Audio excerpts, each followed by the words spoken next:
Hey everybody, I'm Joe. Thanks for joining me today. I am here with a replay against Jund. Let's look at the opening hands. Looks like the opponent has a really solid hand. 3 lands, all of his colors are there. He's got some removal, some hand disruption, card advantage with Dark Confidant, as well as some aggression, and Liliana of the Veil. So beautiful curve, turn 1 Thoughtseize, turn 2 Dark Confidant, turn 3 Liliana with removal backup. On my side of things, I've got 2 blue sources, 2 Island Walk Lords, Silvergill Adept for some card advantage of my own, and a Master of Waves to hopefully clean things up once I've hit a couple more lands, and a Vapor Snag to slow the opponent down a little bit. So 2 strong hands on both sides of the table. Opponent won the die roll, so he's going to open up, and there's the Thoughtseize. What's he going to take here? Usually, Jund does and should take away our card advantage.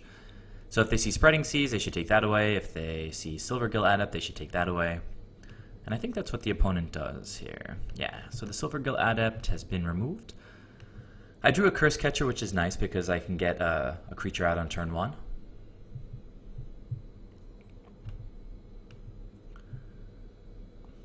Alright, opponent drew a Grim Flayer, so we see that he's playing this particular version of Jund. Grim Flayer is a really, really cool card from Shadows over Innistrad. So it's got Trample, and it's a 2/2 for a black and a green. It doesn't seem like much, but whenever he deals combat damage to a player, you get to look at the top 3 cards of your library, put them in, put any of them into your graveyard, and the rest on the top in any order. So sort of like a Scry 3, but instead of putting the cards that you don't want onto the bottom, you can put them into the graveyard where they will help get Delirium online. If there's 4 or more card types in the opponent's graveyard, this guy gets +2/+2, and he becomes, excuse me, a 4/4 trample for 2 mana. So very strong card that actually had a great showing in the recent Magic World Championships, where there were like 8 Abzan decks, and most of them, if not all of them, are running Grim Flayer. But we see the Dark Confidant first, which makes sense because the opponent wants to get as much card advantage as quickly as possible off of this guy. So for my turn, I drew a 3rd land, which is nice because I'm trying to get up to Master of Waves.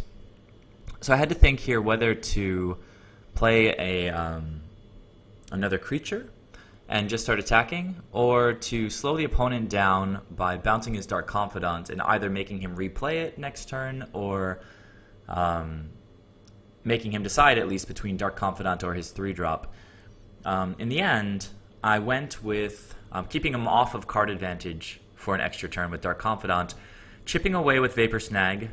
It's one of the big upsides of Vapor Snag is that it does do 1 damage to the opponent.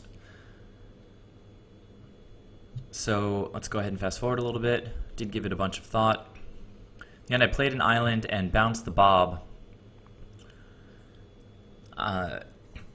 Plays like this are good when we don't know if we're going to hit our 4th land on time. It slows the opponent down while giving us time to see what they're doing and then respond accordingly.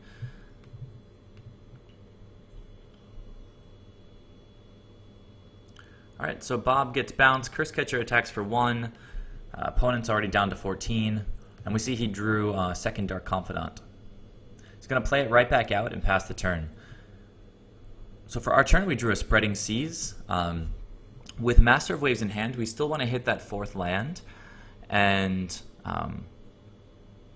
Spreading Seas will add Devotion to Master of Waves while also taking the opponent off of double black for Liliana of the Veil. We don't know he has a Liliana of the Veil, but in general, it's a good idea in the early game to try to take a Jund opponent off of double black if possible. So I think I went ahead and attacked first with Cursecatcher this turn. The opponent does have a 2nd Dark Confidant, so he may have chosen to block. Alright, but he does not. Again, trying to get the card value out of Dark Confidant. I'm going to play Spreading Seas before playing my land, just in case I draw a better land to play. I do not, so I just go ahead and play the island out after hitting a 3rd Island Walk Lord. At this point, the opponent has knowledge of 3 of the 4 cards in my hand. He just doesn't know about this last Lord of Atlantis. So far we've done a great job controlling the opponent's development with our earlier Vapor Snag, and are just cruising towards a nice Master of Waves. Master of Waves has protection from Terminate, and without another land, the opponent is not able to get Liliana off the board. We can continue getting creatures out. So the opponent revealed a Lightning Bolt off the Dark Confidant, and drew another Lightning Bolt. So odds are he's probably going to get some red mana here.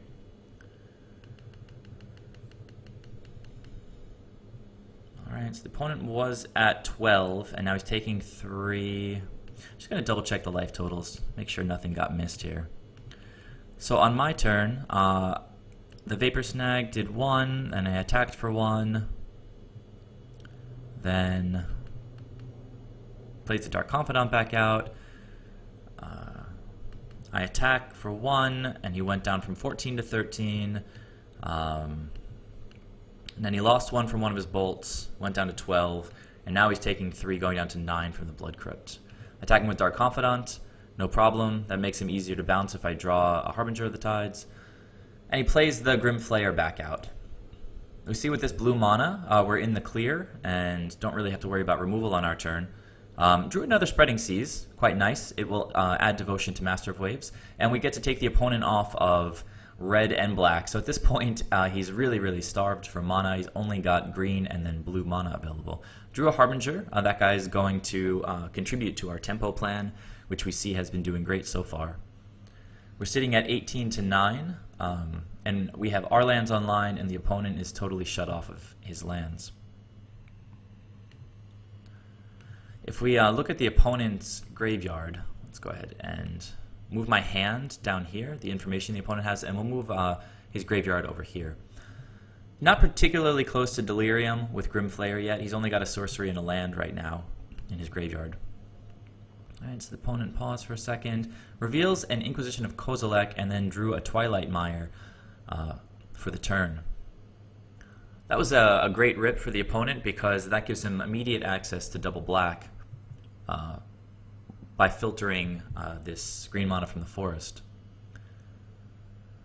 Alright, opponent getting aggressive. He's going to swing for 4 with these guys. I'm going to go from 18 down to 14. I could have thought about blocking with the Cursecatcher, but the opponent is getting closer and closer to 0, and even though Dark Confidant is giving them an extra card each turn, it's also chipping him little by little towards 0. So that's our goal, just to get him down to 0 as efficiently as possible. And with Island Walk online and with a ton of Island Walk Lords in the hand, Dark Confidant is going to help us get there. So let's see where the opponent went this turn. No red mana, so these Lightning Bolts are dead. The Terminate is dead. Probably going to see Liliana here. There she is.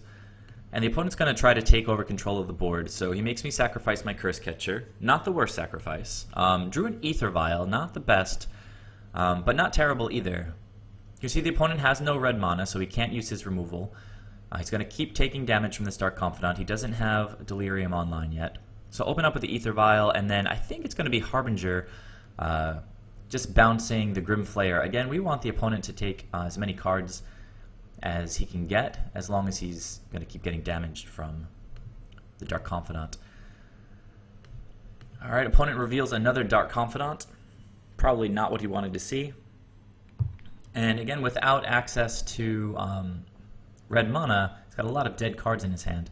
I revealed the Dark Confidant and drew an Abrupt Decay for the turn. He's going to make me discard, and I've got too many Island Walk Lords, so let's go ahead and get rid of one of them. Probably should have gotten rid of one of the doubled ones, just to play around Maelstrom Pulse. And I don't think it's very important. Opponent in a difficult spot right now. Alright, so he just passes. We see he's probably thinking about leaving up Abrupt Decay, I guess. So during my upkeep, AEther Vial will go up to 1, and I draw another Harbinger of the Tides. At this point, we can play a Master of the Pearl Trident. I'm quite aware that the opponent probably has some kind of removal up, and I'm fine trying to take Liliana off the table and trading with a Dark Confidant. It's never a terrible thing. Dark Confidant is a great card. I'm still far ahead. This AEther Vial is going to get me even further. And we're still sitting back on this Master of Waves and the Spreading Seas Devotion. The opponent now, though, between creature, instant, land, and sorcery, does have Delirium online, should he want to play the Grim Flayer out again. So he drew an Inquisition for the turn. He's going to discard here, and I'll throw away my Harbinger of the Tides. It would be quite nice to draw that 4th land sooner or later. AEther Vial goes up to 2, finally hit a Wanderwine Hub, and with the opponent only on blue mana, don't have to think twice. Drop the Master of Pearl Trident with AEther Vial, follow up with Master of Waves, and now 5 Devotion, making 5 Elementals. Master of Waves bringing 10 extra power to the board. I think the opponent might be getting pretty close to scooping here. He's not ripping any more lands, which is fortunate for me, keeping a lot of his hand shut off. Half of his hand, exactly half, is dead right now because he doesn't have access to red mana. Inquisition is also dead because I don't have any cards in hand. Dark Confidant is pretty much dead because I've got Island Walk, and he doesn't want to lose any more life, and he goes ahead and scoops it up. So really strong game 1 from Merfolk. I've been feeling great in the Jund matchup lately, I have to say. Okay, looks like the opponent took a snap mulligan. He's left now with 2 lands, no green for Tarmogoyf, no green for Abrupt Decay, does have red for Lightning Bolt, no green for Grim Flayer. I have to imagine that's a keep. On the play, it's a little bit dicey. My hand looks definitely keepable. Don't have double blue for all of these double blue guys, but we've got plenty of time on the draw to get a second blue source. The opponent's keeping, and they get to scry for that green mana. He puts an Abrupt Decay on the bottom of the library, and he's going to open up with a Swamp. Okay, well, we drew another Island Walk Lord. Really want to hit that second blue source. Opponent is going to have his green mana at this point, but he passes with Lightning Bolt and Abrupt Decay up. Hit a Silvergill Adept. Couldn't ask for much more than that. It's even better than just hitting that second blue, because at this point we want to get a creature on the board and keep drawing cards. And there's that second blue source. So things going great on my side of the table.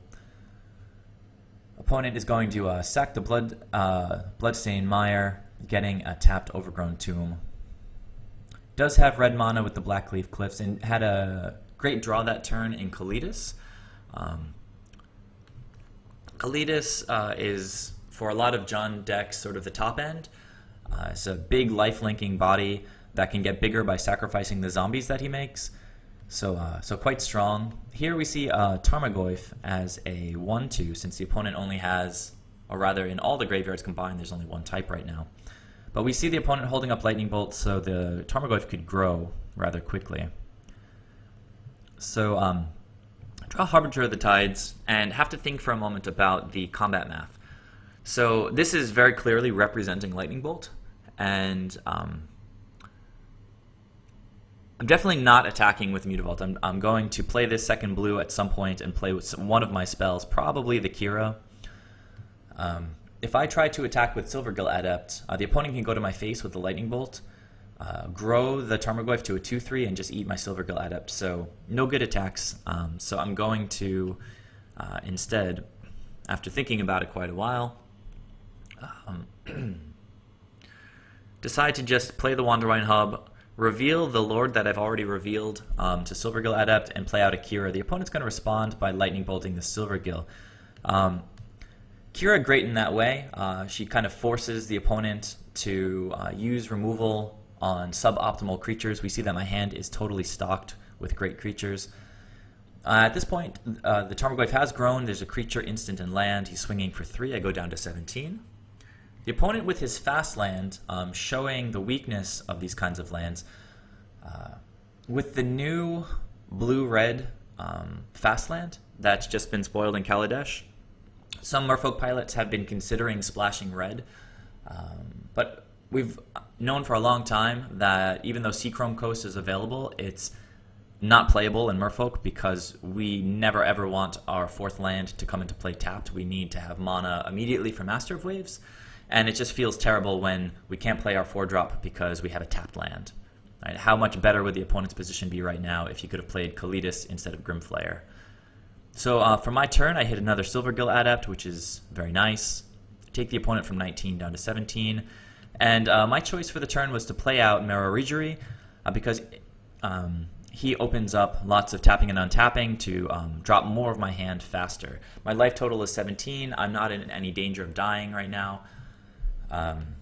The opponent's board is relatively small. He Abrupt Decayed Kira, which is an unfortunate lining up of cards and effects. Kira slows down all spot removal except Abrupt Decay since it can't be countered. So Kira's dead. The opponent now has instant and land and still just creature. So still just a 3/4 and a 2/2. No Delirium with only 2 types in his graveyard. So I take 5, go from 17 down to 12, and it's like the opponent opted there. Rather than playing out Kalitas, he Abrupt Decayed the Kira first. Seems like that might reveal sort of a bit of inexperience on the opponent's side, because if you play Kalitas first, yes, you have to deal with Kira for another turn, but when you do eventually kill her, with Abrupt Decay, you would get a zombie out of the deal with Kalitas, and you'd have the lifelink effect on the board. So, bit of strange sequencing from the opponent. For my turn, I hit a Master of Waves, which is a little bit clunky because I don't have my 4th mana available yet. But I can play a Silvergill Adept and try to draw another card. I can again reveal the same Lord of Atlantis. We see in this particular game that the downside of having to reveal a Merfolk from our hand can, in many instances, be sort of minimal, because we can often just reveal the same Merfolk over and over again. Okay, so let's see.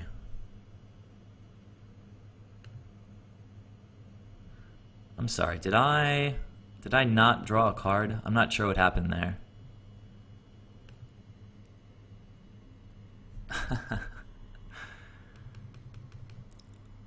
Let's see, I pointed from my Reejerey to the Wanderwine Hub, and I think I was waiting for my opponent for a while, and then wow, I didn't... It looks like I missed a draw trigger off the Silvergill Adept. I think that might be the first time I've ever done that. So I apologize for that. That's totally inexcusable. At this point, I'm going to play out my second Merfolk. Looks like the opponent was thinking about whether or not I was going to draw a card, and he ultimately decides to not remind me. Nothing to untap a value, so I just tap the opponent's land, and going to get in for a couple points of damage, I guess. So yeah, bounce the Grim Flayer, can keep the Tarmogoyf on the battlefield. The opponent is going to go from 17... hold on a second. What is he taking here? Was it 17? Okay, now he's at 15. Got it. It's a little bit awkward there. I think I forgot that draw off the Silvergill Adept. How ridiculous. Alright, well, said even experienced people forget obvious things sometimes. So I lose 3. The opponent is going to sack his Verdant Catacombs. Looks like he wants to get an untapped shock. So gets a Stomping Ground. Plays the Kalitas and passes the turn. Okay, it's we have an Echoing Truth. So seems like a good option would be to play a 2-drop Merfolk, untap a land, and bounce Kalitas, force the opponent to recommit 4 mana if he wants to get that guy on the table. So there's a Lord, untap our Wanderwine Hub, bounce the Kalitas, get that lifelink out of here, and swing for 8. Actually, no. This turn, since I had Overkill on the following turn, and the opponent, I know he has a Grim Flayer in his hand, and I know he has a Kalitas in his hand, opting to leave up some blocks just in case he has something like Double Bolt in hand, and I wouldn't want to go down to 6 and then Bolt. If you know, say he rips a second Lightning Bolt off the top. I don't know one of the cards in his hand at this point. So yeah, just leaving up a blocker, feeling comfortable in my side of the table, especially with all of this firepower, including Tidebinder Mage on my side of the table, and Reejerey sitting here. Alright, so he draws Terminate, but with only 5 lands, is looking pretty backed up. Decides to just put Tarmogoyf on the board and pass the turn. But with Merrow Reejerey, another little bit of inexperience on the opponent's side. He probably should have killed the Reejerey on my turn to prevent tapping and untapping things from happening. Because as we see from my hand, I have a Tidebinder Mage, so I can cast that guy, tap one of his Tarmogoyfs, and then lock the other one down with Tidebinder Mage. Even if the opponent removes one of my lords at that point, I'm still swinging for definitely overkill lethal. So Tidebinder Mage, tap down one, lock down the other with that Tidebinder Mage. Opponent just draws a bunch of cards and says good game. So as I mentioned, the Jund matchup has been feeling really good lately. We see he brought in Grim Lavamancer from the side. That card can do work against Merfolk, but we bring in, or at least I bring in, Relic of Progenitus as well, which makes this guy pretty useless. We saw Grim Flayer not doing an amazing job this match.